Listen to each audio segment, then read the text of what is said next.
First of all, there is only so much our body can handle. You can only handle so much intensity before your own body shuts down. It shuts down by finding distraction, by finding other pleasures, by becoming forgetful, by becoming so exhausted that you just go to bed and sleep. There are moments of intense experiences where the only thing that you really want to do is remain very, very quiet.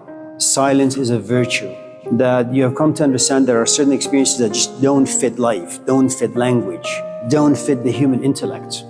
There was a guy around, I think, 14th century, St. Thomas Aquinas, from whom we get all Christian theology. He is awesome in the Christian world. And he had this experience. You know, it's like you got married and it was an arranged marriage. You've never loved your wife, but you've always respected her and you've liked her and you've always appreciated what she's done for you and your family. And you could say borderline love. And then you go to Pete's Coffee. And it doesn't take very much. You know, your wife, it took you about maybe 5 or 10 years to kind of just get used to her ways, to understand her, to know what areas of her psyche you can travel and what areas you just need to stay away from. And you go to Pete's Coffee, you look at this person, and within like a 5-minute time period, you just find yourself completely consumed.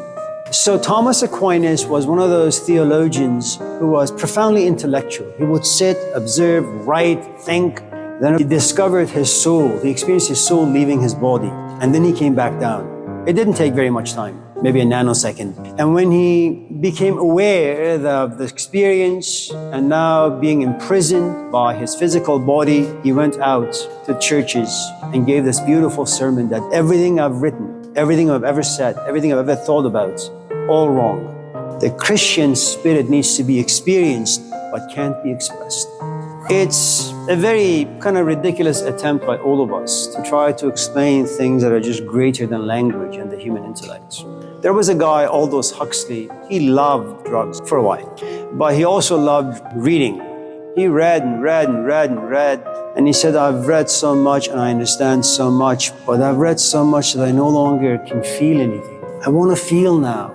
I want to feel what lives inside these words and these ideas. And he tried all sorts of things. Eventually he did LSD and other drugs. And man, he had these beautiful experiences. So he would go around town and say, why do you guys sit and read? Why do you meditate? Why do you make observations of this and that? Just go somewhere, you know, go to Berkeley or East Oakland, grab some LSD and do the drugs. You'll have this opening and then you will understand the meaning of life.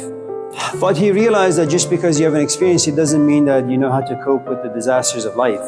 And then he retracted. He said, you know what, experience is good, but the truth is if you want to live a relatively decent life, you need to understand it.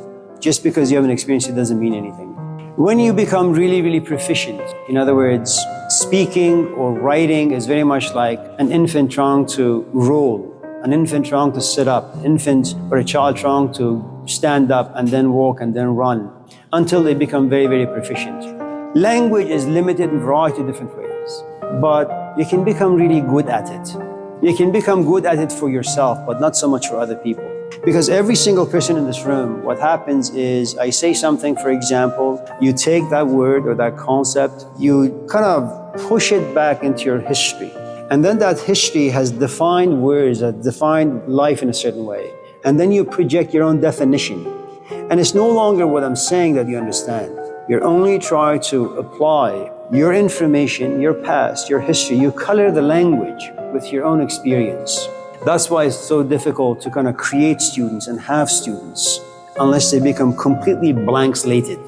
But there is a point in your life, you know, you just feel too much. And it's best to keep your mouth shut because the moment you try to put your feelings to language, you just fumble all over the place. And then other people look at you and say, man, why is she talking? And then all of a sudden, other people have power over you. Their judgments mean a great amount of deal for you. And then your value slowly depreciates. So if you are at a certain stage where you know that you're going to fumble quite a bit, just remain quiet.